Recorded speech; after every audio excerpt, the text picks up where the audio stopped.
Hello সবাইকে, welcome back to my channel. আর আমার ওয়েট লস জার্নিতে তোমাদের সবাইকে সাগর আমন্ত্রণ। সো আমি আগের ভিডিওতেই বলেছিলাম আমি যা যা করবো সেটা তোমাদের সঙ্গে শেয়ার করব। সো তাই করছি। আমি গতকালের থেকে আজকে 60 গ্রামের মতন লুজ করেছি, যেটা আমার জন্য অনেক। তাই লাস্ট দিনের রুটিনটাই ফলো করছি। লিউকওয়ার্ম ওয়াটারে একটুখানি লেবু মিশিয়ে খেলাম, হানিটা স্কিপ করেছি।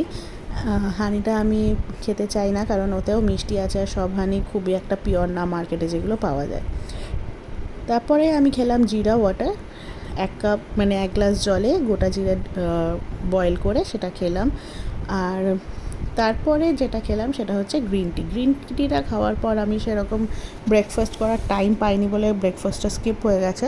তাই আমি ডিরেক্ট লাঞ্চে চলে এসেছি। আর লাঞ্চে ছিল আমার 1 পিস রুটি, কলমি শাক, তারপরে ছিল হচ্ছে ইলিশ মাছের মাথা 1 পিস। আজকে আমাদের ইলিশ মাছ হয়েছে, মাছটা খাইনি বলে, ভাতটা খেতে পারছি না বলে ইলিশ মাছের মাথাটা দিয়েই স্বাদ পূরণ করলাম।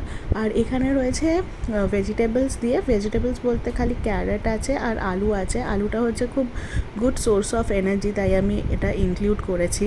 আর চিকেন, লটস অফ চিকেন দিয়ে একটা ক্লিয়ার স্যুপ, খালি একটা গোটা লঙ্কা আর নুন দিয়ে একদম বয়েল করা। তারপর ওই 3:30 নাগাদ আমার একটু খিদে পাচ্ছিলো বলে আমি দেখলাম যে ফ্রিজে কী আছে, তো আমি এই ফ্রুটটা পেলাম।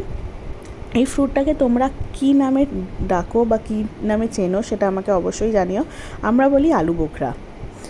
তারপরে এই 5:30 নাগাদ বা 5টা নাগাদ, এক্স্যাক্টলি টাইমটা মনে নেই, খেলাম হচ্ছে 1 কাপ গ্রিন টি। আমি 2টো টি ব্যাগ নিয়েছি, কারণ আমার একটু কড়া টাইপের পছন্দ, তাই। আর আমাকে হেল্প করছে হচ্ছে আমার সোনা ছেলে।